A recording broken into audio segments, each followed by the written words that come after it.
Hello everyone, and welcome to another animated look back.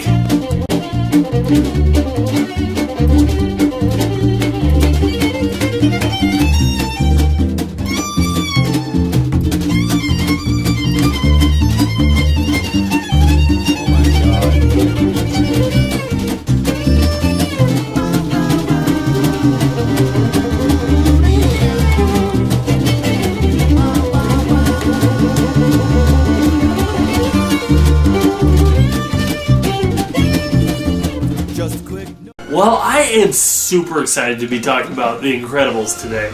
Not just because a sequel is coming out later this year, but because this movie in particular was a pretty important one for my development as a critic. But we will get into that later. But right now I just want to talk about how, at the time of The Incredibles, Pixar had been doing their best to try to avoid humans as a main character. So far, toys, monsters, fish, and bugs were the focus on their films, and while they did have humans in them, and for the most part they looked pretty good, well, except for the original Toy Story movie. I mean, those were really some dead eyes, but you know, it was the first one, so what are you gonna do? So they finally gave a run at telling the story with people, and they gave the directing chair to Brad Bird, who you might remember me talking about last in my Iron Giant review, as that he also directed that one. The story follows the Parr family. Both Bob and Helen Parr were superheroes back in the day, known as Mr. Incredible and Elastigirl. But after superheroes became too costly for the government to keep on funding, they hid them all away. Bob and Helen start a family, and their kids also have powers. Dash is a super energetic kid with super speed,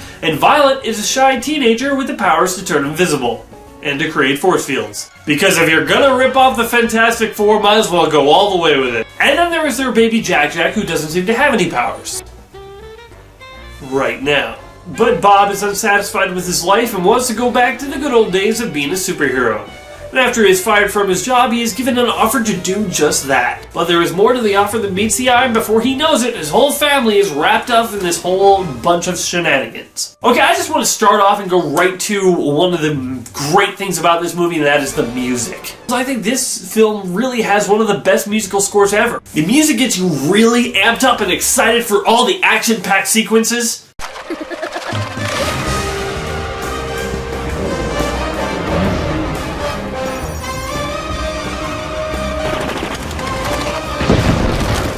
Then it can make a switch and make you feel all the emotional feelings that you need to feel in the scenes that require it.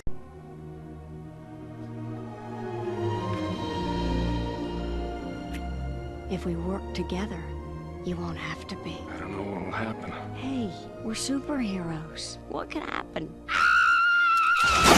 It is basically a mixture of like the James Bond sequence and a superhero theme, and it really just works for the film. Oh, one other tiny thing I want to quickly mention before we get on to the story. This film is filled with tons of little Easter eggs, like most Pixar movies are, but I'm not talking about the stuff like the Pizza Planet truck or stuff like that. I'm talking about other little things. Like, one of my favorites that I just noticed this time when I was watching this film is that the newspaper that Bob is reading in the beginning shows an article that says the fire station is receiving budget cuts. And later that day, Mr. Incredible and Frozone have to fight a fire.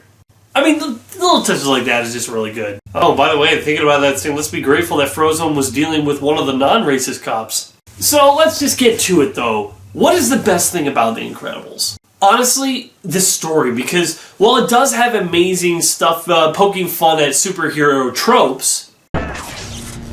You sly dog! You got me monologuing! I can't believe it! It knows that it's not just about superheroes, it's about families. So it is a movie about a superhero family, and so it pokes at both sides of that situation, both the serious stuff and silly stuff.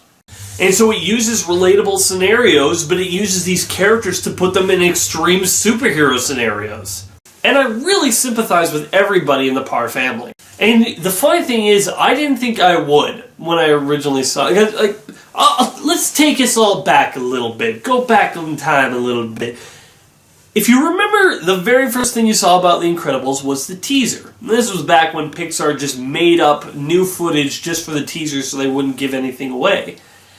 And honestly, it kind of almost backfired for me. Showtime.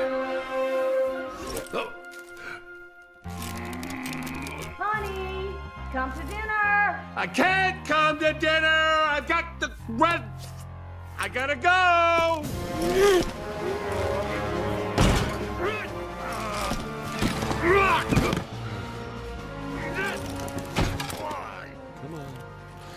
Because if you remember the teaser, it's just the one where Mr. Incredible's trying to get his belt on, but he's too fat, and he's like, ooh, you know. And don't get me wrong, it was a funny trailer. It was funny, but that really didn't give me any expectations to go in this film to expect anything of worth. Because what I read from that is I thought we were going to get another one of these, what I like to call the lucky dumb characters. I mean, there was a lot of these characters around at the time, you know. There was Inspector Gadget, Johnny English, you know, like anytime there was just one of these characters that was an idiot, but just luck would have it that they accidentally do something idiotic that makes them win the day. Like, well, I'm just going to back up and oops, I dropped a chandelier and now I solved the case. I hated those types of characters. Because, you know, I want to see people who are smart and do things smart and are, you know, not just an idiot. But thankfully, the trailer, I misread it completely because they did not do that here. Bob is a great main character. I fully sympathize with his situation. Because he's a talented hero, and while he isn't really handling things perfectly, Pixar does what they do best. And that is give a character selfish reasons for doing good things. Or, you know, give them a relatable angle. You know, it's like in Finding Nemo, how Marlin is being overprotective of his son. You know, he has good intentions, but is doing something wrong with that. You know, that's what Pixar does best. They give a character good intentions for doing something wrong. Because, you know what, he's saving people. You know, he's saving lives, and he's really good at it. But it's behind the intentions where his selfishness lies. Because he wants to help people to make him feel useful again, you know? He isn't risking uprooting his family's lives because nobody else can do this. I'm the only one who could help save people. He's doing it to make himself feel important again. He has tied his self-worth on what he can do with his powers. Just like anybody, you know, when they get older, they might tie their self-worth into their job or their accomplishments, and once that is gone, they have no idea what to do with their lives. And they don't even know who they even are. And I find that super interesting because in the beginning of the movie, we actually see it's Mr. Incredible who says, you know, I might want to, you know, find a family and settle down. And it's Elastigirl who says, heck no, I want to keep on kicking some butt out here. But I guess you don't really know what you want until it's gone or taken away from you. And they do a good job making Bob feel trapped. I love how, you know, because we see that this guy has let himself go, a lot, and yet they still put him in the cubicle that is up against the pillar. So the biggest guy at work gets the tiniest space, and they make a good job making it look like his work is suffocating him. And the only joy he really gets out of it is helping people by finding them loopholes so they can get their insurance, even though they probably weren't going to be eligible. I'd like to tell you to take a copy of your policy to Norma Wilcox on Norma Wilcox, W-I-L-C-O-X, on the 3rd floor, but I can't. I also do not advise you to fill out and file a WS-2475 form with our legal department on the 2nd floor. I would not expect someone to get back to you quickly to resolve the matter. I'd like to help, but there's nothing I can do. Oh, thank you, man. I'm sorry, ma'am. I know you're upset. Pretend to be upset. And once again, he's doing something good, but he's risking his family's welfare to do it just so he can feel important again. And that is the best thing about the issues that they put into this film, is that nobody is 100% correct. Helen is upset that Bob is going behind her back, and yeah, she's 100% correct on that sort of thing. Husbands need to be 100% truthful with their wives. But, you know, she's also okay with just having her family blend in. And to raise kids with natural abilities, okay, maybe in this case they're not natural, but to raise kids like this and to not have them reaching their full potential of what they can do, that's just not okay. It's wasting the child's talent. You know, Dash wants to compete, but Helen knows he's too competitive and could possibly blow their cover. But that leaves Dash confused because, you know, his mom, like any mom, says, you know, do your best at just do your best. But he's like, well, you don't want me to do my best. You know, my best is outrunning. I can outrun anybody in the world. I can outrun Usain Bolt, even though he's probably not around at this time of this movie. But anyways, You say do my best, but you don't mean it because I can't. You don't want me to use my powers. This part really seems like a slam against the school system and just the way we bring up kids in general. You know, it's saying how we live in a way that it doesn't allow children who are gifted in some areas to really develop that gift, as it might show up kids who are not as gifted. And you don't want people to excel, as it might make other people feel bad about, themselves because they're not as good.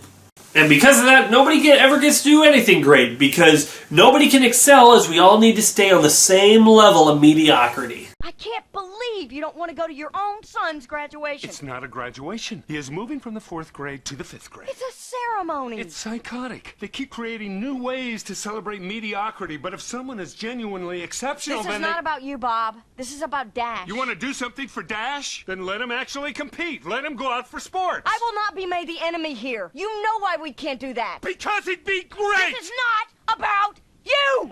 And they really hit that home with the line when his mom says, But Dad always said our powers were nothing to be ashamed of. Our powers made us special. Everyone's special, Dash. and Dash says, Which is another way of saying no one is. that is a very true and powerful statement. And now we're getting really close for a serious video, so let's keep going, okay? In any case, I love how both Dash and Violet really encompass the both sides that you would have of somebody getting powers. You know, Dash wants to use them, he wants to fully embrace them, and to be able to press himself to see how fast he can actually go, where Violet just wishes they would go away and just wants to be normal. In the end, Dash needs to use some self-control to rein himself in a little bit, and Violet needs to accept herself for who she is, and to embrace that truth and not hide from it. And I think there's a lot of kids who can relate to that. Even if they don't have powers, I'm sure there's some people who, you know, there's kids who pretend to be dumber than they actually are because they don't want to alienate their friends, or they don't want to feel like they're showing anybody else up. Just as there's other kids who feel like this school system and their family is holding them back just because they don't want them to show up anybody else. I think that they do a great job because both of their struggles are relatable for kids even if they don't have any powers. Helen is a great character as well, because when Bob starts lying about what he's doing when he does this other superhero work after he's gotten fired, they do a good job with portraying her struggles. Because she sees that something's not right, and she can see that something is just off about this situation. I love how all the signs point to Bob having an affair. And, you know, like, she sees a woman's hair on his clothing. She, you know, listens in on the phone, and she hears a woman's voice. All the signs point to Bob having an affair with somebody. But even though all the signs point to that, I love how she doesn't confront him. You can see the uneasiness in her face, and the sheer, like, she wants to trust her husband so much, but she knows there's something wrong. Bob, Yeah, what's up, honey? have a great trip. Thanks, sweetie. I'll call you when I get there. I love you so much. I love you too.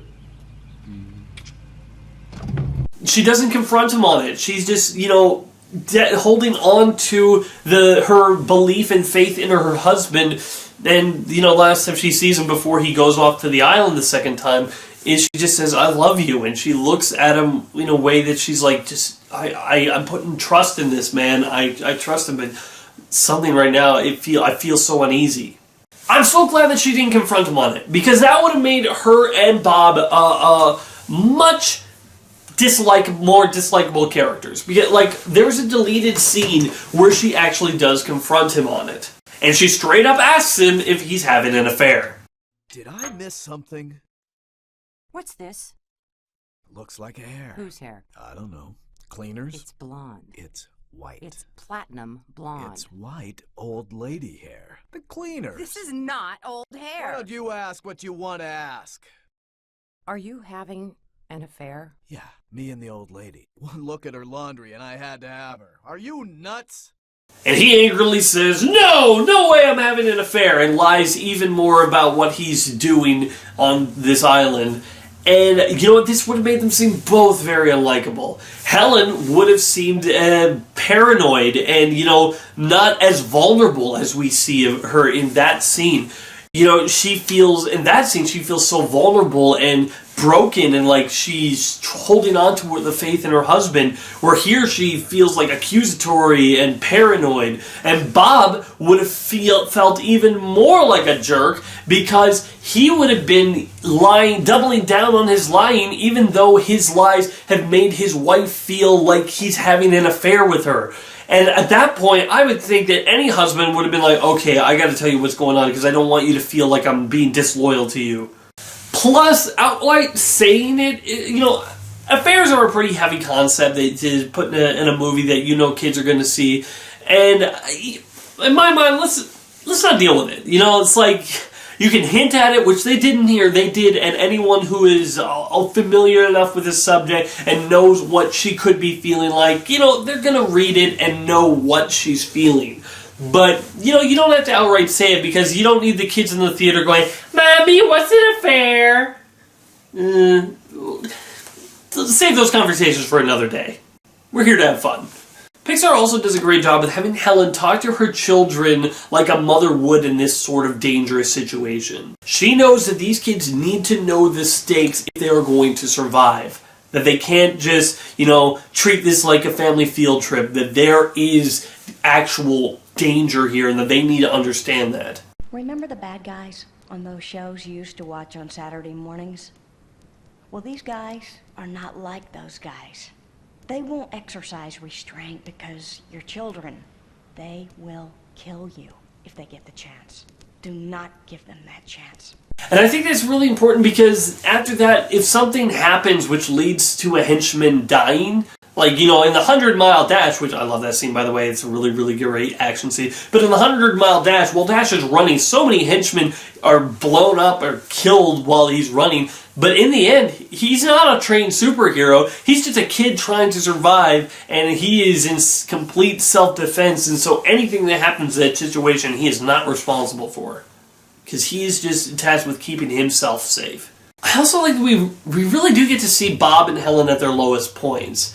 You know, Helen is, when she finds out that her husband has been lying to her, I mean, I'm sure she's a little bit relieved that he hasn't been lying to her about, you know, having an affair. He hasn't been having an affair or anything like that. But he has been lying to her and hiding all this stuff from her. And I love how she doesn't just go, well, I'm going to suit up and kick some butt right at the beginning. She has to have a moment where she just breaks. Oh, I'm such an idiot. I let this happen, you know.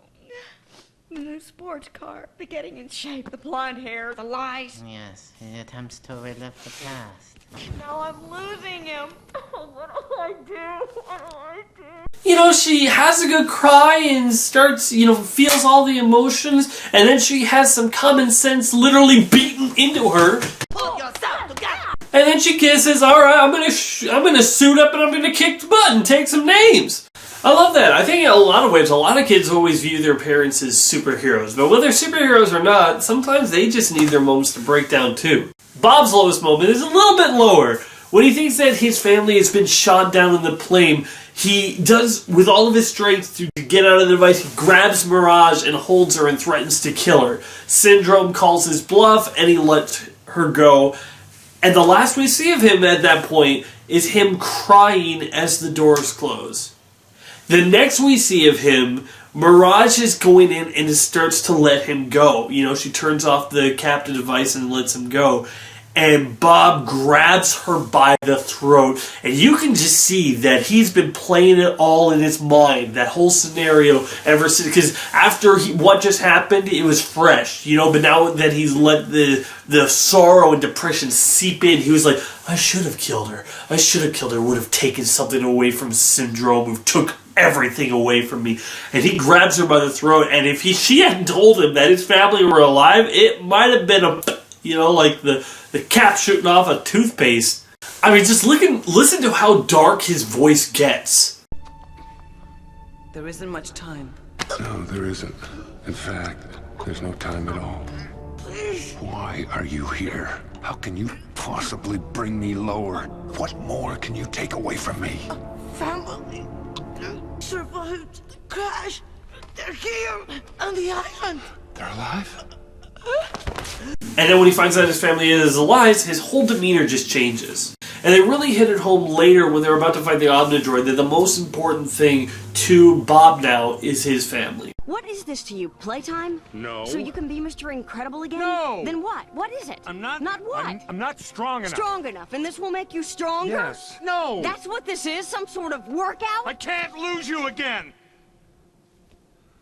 I can't. Not again. I'm not strong enough. But speaking about Syndrome, I'm kind of conflicted about this character. I mean, his backstory is really good. I like how he makes him a fan of Mr. Incredible, but eventually when he's turned away, he grows resentful and eventually becomes a full-blown supervillain. Now, the thing that I go back and forth on is the fact that he has great motivation and he has a good balance of being funny but also menacing, mostly because, his ability to, stop people is cheap. I mean, that is the cheap of all cheapness. But anyway, he can be menacing, but we can laugh at him as well.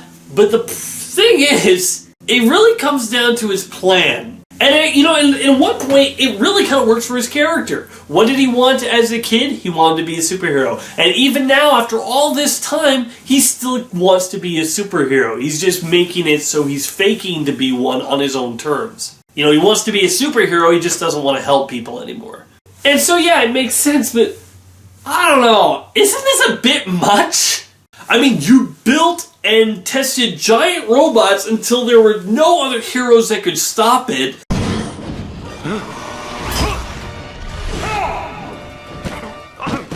It's bigger.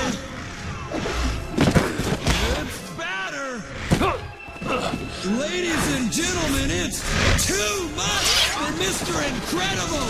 Whoa, It's finally ready! Oh, P.S. quickly, I love the Omi-droids. They really make them a really cool robot. And I love how they say that they're a learning robot, but then they actually show the robot learning from its opponents and learning how to adapt and overcome them. They don't just say it, they show it. And I really like that. But anyways, he has to start a space program, make a giant robot, launch that robot into space, and then land it, and then fake fight it.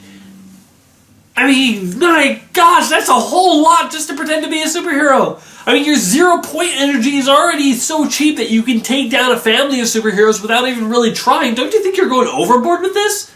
Some part of me just wonders, why are the henchmen going along with this? I mean, this is, what does it benefit them with anything? I don't know. He must just have a really good dental plan. It isn't bad. I just thought that it was going to be a bigger scheme. Where it feels like he's shooting a mouse with a bazooka. Going a little overboard. Still, as a character, he's still one of Pixar's best villains. Since we're talking about the side characters, let's move on to some of the other ones. How about Edna, who is played by the director himself, Brad Bird. And there's a reason why this character stole the show. And that's because she is filled with so much confidence. What are you talking about? You are Elastigirl! My God, pull yourself together! What will you do? Is this a question? You will show him you remember that he is Mr. Incredible, and you will remind him who you are. Well, you know where he is. Go, confront the problem. Fight. Win! And call me when you get back, darling. I enjoy our visits. I love how, she's a little person, but she has no self-doubt. She knows that she's the best at what she does, and it doesn't matter if you have super strength or any superpower, she's not going to let that intimidate her. You're going to be intimidated by her. She's the best at what she does, and she will not let anybody forget it. Because she knows that even though she doesn't have the power to lift a bus over her head, she is the most powerful person in the room. Frozone is played by Samuel L. Jackson, and he's a good friend character. He plays off Mr. Incredible well as a friend who doesn't really know what to do with his best friend who's going through a personal crisis. He sees the risks and is less blind to the situation. I feel like if Mirage had approached Frozone like she was going to before she found Mr. Incredible, I have a feeling he would ask a lot more questions like, well, why did you build this giant robot? Do you work for the government? What is this giant robot for? Oh, and he does have, like, a lot of people think that the no cape sequence is the funniest scene in the movie. And don't get me wrong, it's very funny. Probably, in my mind, the second funniest sequence in the movie. But, I think Frozone and his wife owns the funniest sequence in the movie. Where is my super suit? Put it away. Where? Why do you need to know? I need it! Don't you think about running off to doing no daring do? We've been planning this dinner for 2 months. The public is in danger! My evening's in danger. You tell me where my suit is, woman! We are talking about the greater good! Greater good? I am your wife. I'm the greatest good you are ever gonna get. Like, let me just say, my mom doesn't really enjoy animated movies. She still thinks that they're kids' stuff. But every single time that this scene comes on, she laughs so hard at it. And honestly, so do I. Then there is Kari. She doesn't have a lot to do in this movie, more just the animated short Jack attack. But I want her in the sequel. Yeah, I don't know how or why or how they would even get her character in there, but I want Kari in the sequel. She's hilarious, her voice is funny, and I just think that she's a great character as a teenager who's totally in over her head. She might not even be in the movie that much, just the short, but still, if I don't see Kari in Incredibles 2, I'm going to be very disappointed, Pixar. The Incredibles was a very important movie for my development as a movie critic. I remember I was 14 at the time, and, you know, I was already a Pixar fanatic. I really loved Pixar, really loved what they did. But I remember after seeing this movie, you know, I was at my church, and my friends were asking me about it, and I remember what I said. I said, well, it's not as funny as Monsters Incorporated, but it's better. You know, it's a small thing, but it was the first time as a young person that I started really looking at movies as more than just action pieces and funny comedic bits. You know, this was the first time I was looking at a movie and seeing how, oh, there's more going on in this movie than there is going on in Monsters Incorporated. And not saying I'm against Monsters Incorporated anyway, I'm just saying, like, Incredibles has so much more going on in its themes, its atmosphere, its music is you know, okay, Monsters Inc. has great music too, but Incredibles has, in my mind, the better music. It was the first time where I started looking at something as more than just the sum of its parts, you know? If it's trying to be humorous, well, which one is funnier? No, there's more to it. What is a movie trying to be, and what's its goals, and does it accomplish them? And I think it accomplished most of its goals, but that being said, there are some, you know, some things, just like any movie, that has some things that you can either poke at or just, you know, realize is a flaw. And so that's why it's time for Quickfire Flaws! Forget the cat, Mr. Incredible! Stop the criminals! Then get squeakers! It's not going anywhere! How did Mr. Incredible arrive early to spy on Mirage and Syndrome? Shouldn't they control when these pods get to their destinations? Also, was Syndrome just waiting in the computer room the whole time? I really should have thought this through. Come on! Finish your dessert and head out of there! I kind of want to see a short film on Gazerbeam and how he, you know, figured out what Syndrome was up to and how he found the computer password, because otherwise that scene just makes no sense. Like, what, did Syndrome just leave it lying on his desk? Why did the waterfall pull back? I mean, what was the point? Was it really going to damage the pot? I never got that. Why did it take Helen so long to find Bob? It was night when she found the room that he was in, but then daytime when she finally finds him. Okay, Syndrome, you got the whole family now, great. Why did you leave them alive? The right hangar, but I don't see any jets. A jet's not fast enough. What do you mean a jet's not fast enough? It was fast enough for Syndrome. What's faster than a jet? Hey, how about a rocket? A rocket? Are you serious? This is the most dangerous thing in the entire movie. Let's just put our kids in a rocket. Strap yourself down, like I told you! They were not strapped in when the rocket took off?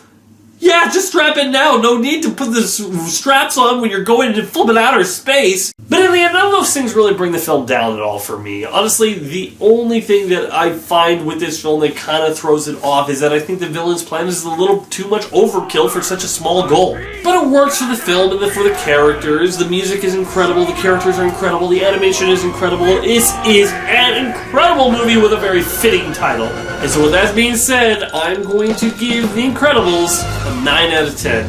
Thanks for watching, everybody. I'm Lazerdude, and be sure to join me on my next animated look back when I review The Simpsons movie. Dope!